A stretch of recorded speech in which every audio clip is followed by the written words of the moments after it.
Okay, this is Eric Glenwood, and I'm back with you with more self-elevated EDL/spring power universal exoskeleton update. And I've been running a little bit, but it's mostly fully charged. The glue hasn't healed yet. I ran out of glue, but I'm gonna stuff glue all between these batteries to make sure they don't come out. But they're working fine. I'm able to plug it, the motors in, unplug them, then put the chargers in. Without removing the battery, so I'm having no problems with that. Still got to work on the cover plate.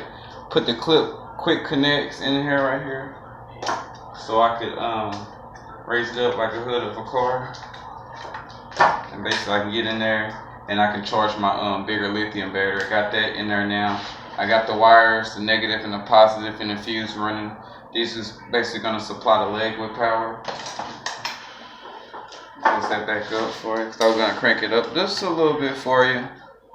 It's like 2 o'clock in the morning. I'm still at it, 2 a.m. Trying to get this together.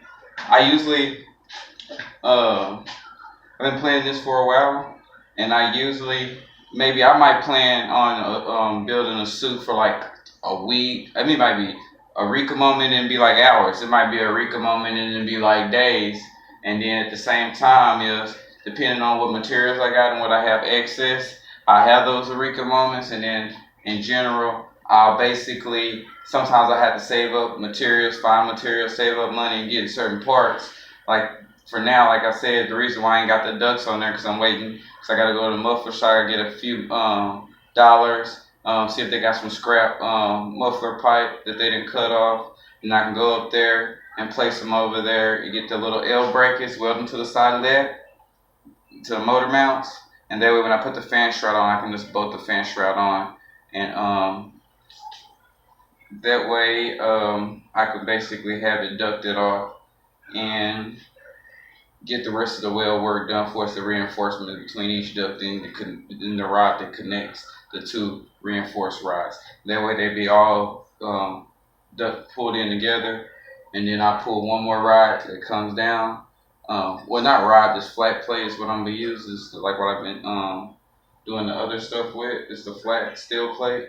And then I can run another script and I screw holes and I can bolt it down to this part. That way it'll be secure to this. And then all of them be basically have a harness, a steel harness, harnessing all the fan shrouds in together.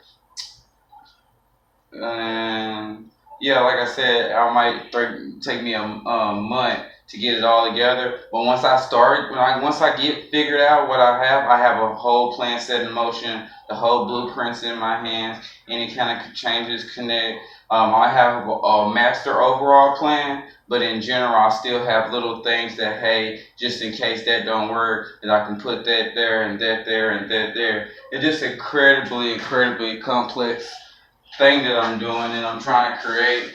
All in all, I would like for, basically I got 3 suits now. I got the semi-elevated, fully armored suit that I have that I've just showed you. I picked the one I've been working on for the longest, the one I just recently showed with the helmet. I have this exoskeleton that I'm working on, and this one right here, that one is more about armor. This one is more about elevated spring power exoskeleton, this big one that's sitting here. And this exoskeleton, it's all about speed and EDL capabilities. In the past, you done see me do different ones. And then basically I'm developing, like I said, 3 different technologies and trying to put them in one. I'm trying to elevate armor, build bulletproof armor. That's one technology, that's one armor. I'm trying to build an elevated suit that's spring power that don't have to run off batteries. That's another armor. And then for us to if I want a power element, the extra boost, that's this suit that I'm working on with the PVC. And the reason why I'm doing it like that is because I wanted to get it to weight toward production. Even though if I run a thick PVC, if you suppose it to Kevlar, it's almost running the same weight quality. The Kevlar weight a little bit more, but it's sure as hell not, weigh as much as steel. So that's going to be great for us in maneuverability and to show you how I will move. Like this whole piece right here, even though it's metal, I could do it in production model, carbon fiber everything, and it would take, and then have actual batteries that's made to spec for it, and then it would take the weight of this thing down to literally 50%. So right now, let me pick it up. I'm looking at about, say, 12 pounds. That's with, that's 14 amp, 40 volts an hour. Like I've said, I'm running 10 kilowatts. This is enough power to literally run a small house or RV.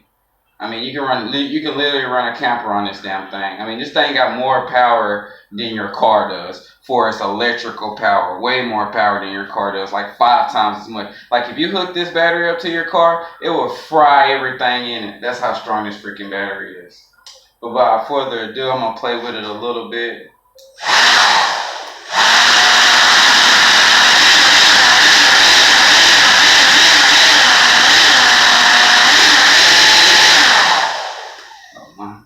That switch was bumping.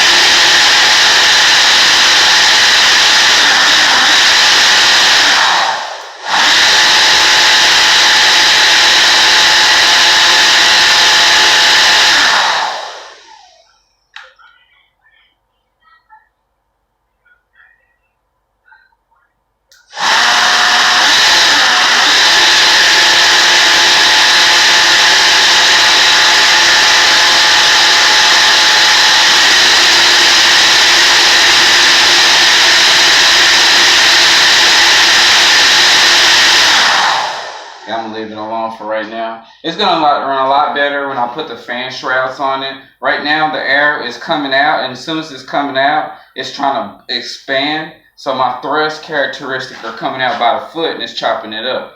But once I put the duct back on it, it's gonna contain the air a lot better. It's gonna have a smoother flow around the actual propeller prop. And then I want to weld fins inside of it because it's going to be a steel, just like the old ones that I pull off of. Basically, I'm recreating this. And this is basically with the fins and the duct. So that goes on, that's where it used to go like this. But in general, it's too bulky and it's not going to fit like I want. And I can literally take this, and when I build it as steel, it's only going to be this from here up. And then I want to weld some fins into there, and that way it's going to rechannel the air. So that's what I'm going to do with that. It's going to bring the thrust back up. Like, say, right now, I'm getting like 3 pounds, no, more like 4 pounds out of each. So I'm getting about 16 pounds of thrust out of the overall. But once I pull the duct on there, I'm going to be getting about 2 more pounds of thrust each on each one of them. So I'm going to boost it up to about 22 pounds of thrust. And you might not think that's not a lot, but just to give you a perspective of what I'm talking about, if you look at a bass boat, and when they have the little trolling motor on there to actually pull that whole boat, those trolling motors only pushing like 10 pounds of thrust, and it'll drag a whole freaking bass boat that weighs about 2,000 pounds through the water. So that tells you this literally has way more, this has more power than that. This right here, if I was to put it on the back of on my back and I was to sit in like a canoe or something, it would have pushed me along the water in the canoe. Bike, skates, downhill skiing, especially with the EDF legs. Like I said, I want to go carbon fiber, it'd be half the weight all the way around. Or Kevlar, still be half the weight all the way around. And then with the custom battery, I'll make it even lighter. For it's a battery that's built to spec, not these basically hand tool batteries that I'm using that I'll just glue to there. But a custom battery box with a lithium battery made to spec, all carbon fiber with carbon fiber pieces instead of the steel carbon fiber shrouds with the correct nozzle on there. And I'll boost it up. And then if I go brushless with this same setup, with the same power, with the same size motors, all carbon fiber but brushless, I'll go from 20 pounds of thrust to more like anywhere from the rounds of 30 to 40 pounds of thrust, depending on what EDF motor I decide to go with. And then that's not counting the legs. Overall, if I do the whole suit, carbon fiber, brushless, custom lithium battery, or Kevlar, the same situation, I'll knock the suit down to half the weight, but gain twice the amount of power for its thrust. And then the brushless motors, they drain the battery. They don't drain the batteries faster, and they pull. Like I said, they turn a lot faster than this. So they actually a little bit more sufficient, even though they pushing more power. They're just more efficient electrical motors. So I can have this whole suit at around, the way I'm getting it right now, it's gonna be about 30 pounds, but it's head to toe. Boots, shin guards. It's gonna have the EDF motors on the legs. It's gonna have 10 motors, and I'm running 10 kilowatts of power, which is on this system is for us the motors, but at the same time it's 40 volts, 16 amp an hour. Is what the lithium battery pack is running at.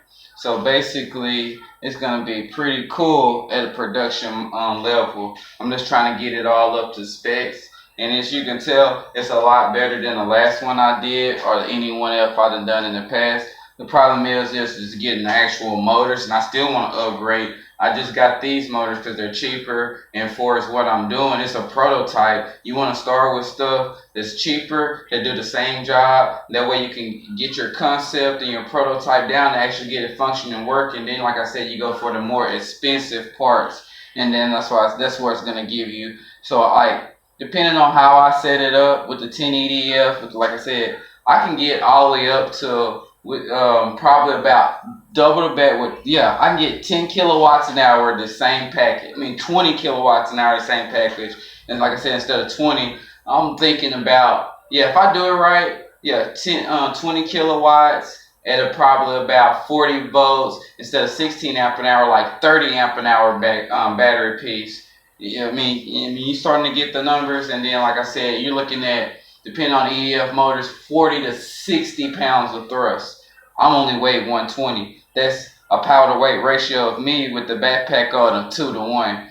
That's like a Warthog jet fighter power to weight ratio. So that's freaking awesome. And then that's plenty enough for a paraglider. Like I said, Warthog flies on wings, and it's got a lot faster to gain lift. Like 10 times faster than what a parachute would have to do. So I'll be back with you with more updates, and then I'm just going to keep